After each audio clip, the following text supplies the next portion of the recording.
वो जबरदस्ती आशीर्वाद देते थे। उसके लिए हम उस समय ऐसे ही करते थे। अब वो आशीर्वाद प्राप्त करने के लिए रात रात रोता हूँ।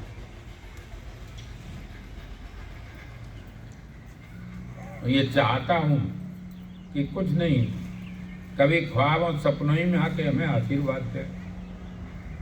तो हम लोग जो इकट्ठे हैं, सब हैं, वही खूब समझ लीजिए किसी तरह से आज हैं, कल नहीं हैं। तो जो लोग हैं, जहाँ तक है, हम उनका आशीर्वाद प्राप्त करने के लिए और विद्या दूर रही, उसके लिए तड़पते हैं, रोते चिल्लाते हैं।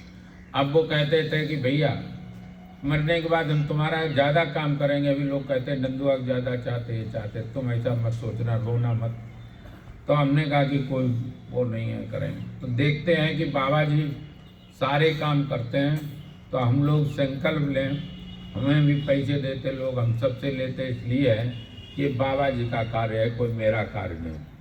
तो ये किसी तरीके से कल हम ना रहें तब भी ये सत्संग चलता रहे, क्योंकि जो सिस्टम बन जाता है, हमारे सुधीर भैया कहते कि जो अनुयायी पत्रिका बन गए, रहे ना रहें, ये चलती रहेगी, लेकिन वो नहीं चल पाई। तो हम भी ये है किसी तरीके से बाबा जी के बहुत चीज़ें आज तक हमने अपने कोई अरमानों की अभी वो नहीं की पूर्ति।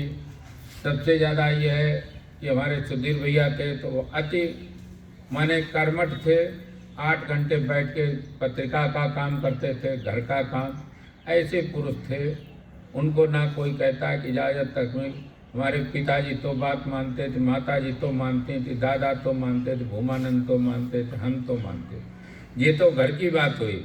जो भी सत्संगी आते थे वो उनको मानते थे। कभी उन्होंने किसी पे जोर जबर नहीं किया कि नहीं तुम ये मान ही लो।